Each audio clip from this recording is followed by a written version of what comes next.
Mendatangi dukun dikatakan bahasanya tidak diterima sholatnya 40 hari.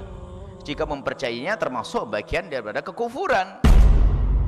Datangi dukun, ngapain datang ke dukun? Kalau datang untuk nasihati boleh.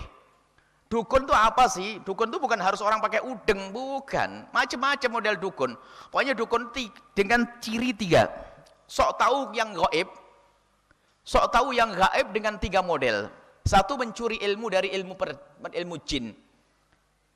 Persihiran nih, ilmu dari jin. Mendengar bisikan syaitan dan jin. Yang ketiga adalah dengan melihat daripada tanda-tanda, kemudian selalu dijadikan dasar. Maksudnya gini, Allah kadang memberi kepada seseorang, hati-hati ini yang paling susah ini. Memberi kepada seseorang ini adalah kebenaran di saat berucap. Dugaannya itu pas kadang. Cuman yang jadi masalah adalah tambahannya. Karena sudah merasa kalau ngomong selalu benar, akhirnya ngarang-ngarang ada tambahannya. Ini biasanya tidak disadari kalau dia adalah masuk dunia perdukunan. Makanya jangan percaya kalau ada orang ngomong sesuatu yang hendaknya disembunyikan.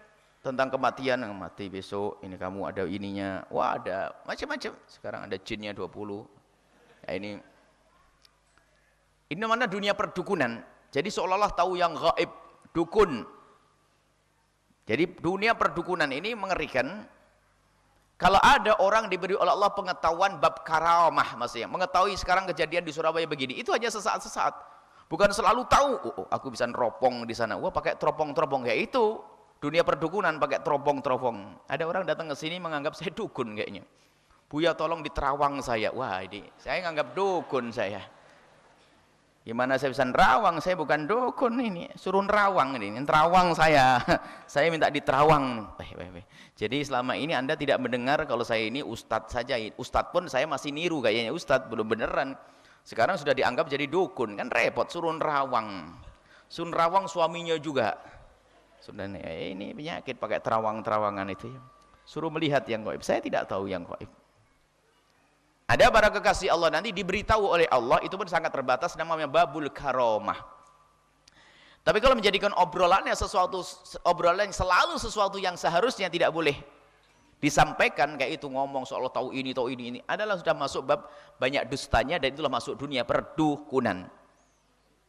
Hati-hati. Fala ta'tihim, maka jangan datang kepada mereka, kata Rasulullah. Jangan datangi mereka, kuhan. Jadi perdukunan.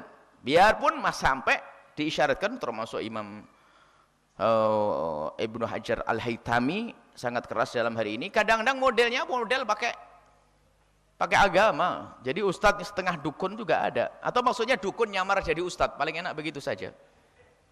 Jadi kalau cerita macam-macam, nanti saya mau ketemu, tidak tahu benernya bagaimana. Insya Allah saya nanti malam mau sowan Sunan Gunung Jati. Insya Allah besok saya kasih kabar. Ya salam bahasanya, mau sowan Sunan Gunung Jati. Apalagi, alhamdulillah semalam Nabi Adam, Nabi Idris. Wah, kacau ini. Ngalang-ngalai dari wali kutub saya Abdul Qadir Jailani nggak pernah cerita begitu. Nah, ini ada model macam-macam itu. Nah, ini bahkan suatu ketika ini kita tidak datang lagi, dan memang masalahnya adalah obatnya manjur, penyakit nih.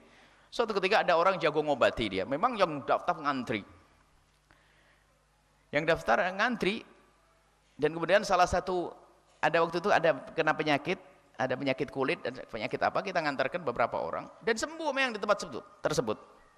Cuman gara-gara setelah itu dia cerita, kita tidak mau datang lagi, dan haram saya mendatangi tempat tersebut. Cerita, saya itu kalau sudah ziarah Nabi Muhammad itu saya langsung dipersilakan masuk Rasulullah. Saya ngobrol berdua dengan Rasulullah.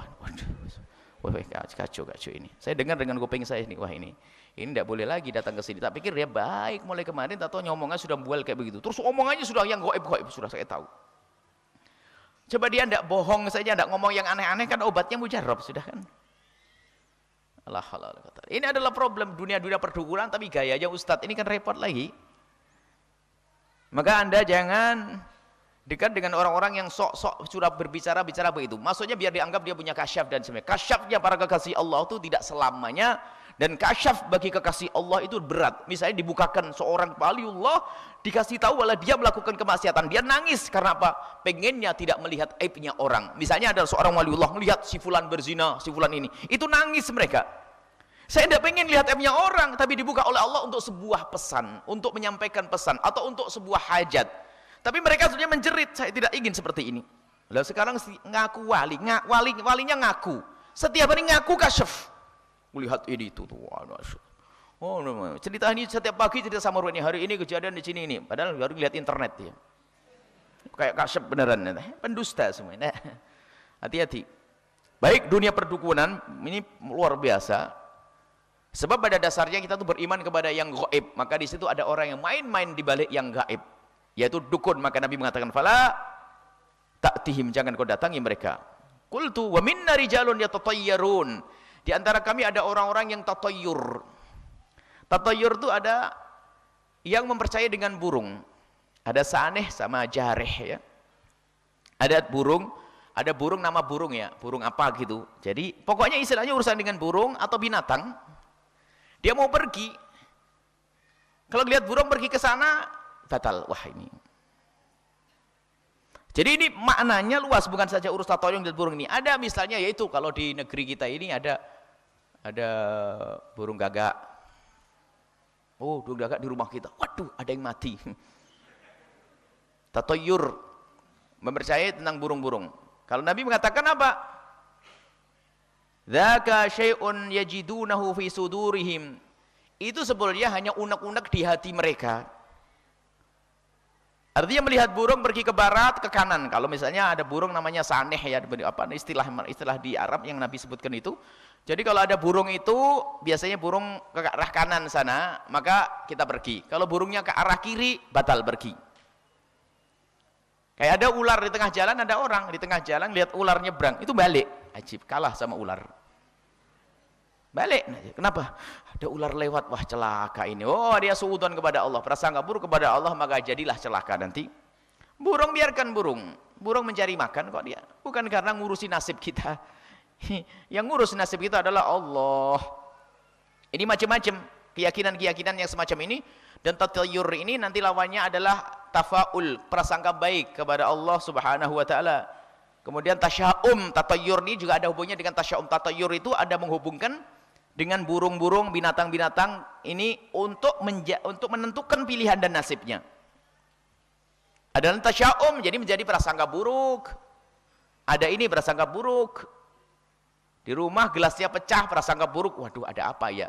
Ya kalau ada gelas pecah ya, oh insya Allah rezekinya mau ditambah, namanya gelas bisa pecah. Kalau gelas terbang itu namanya suami ngamuk.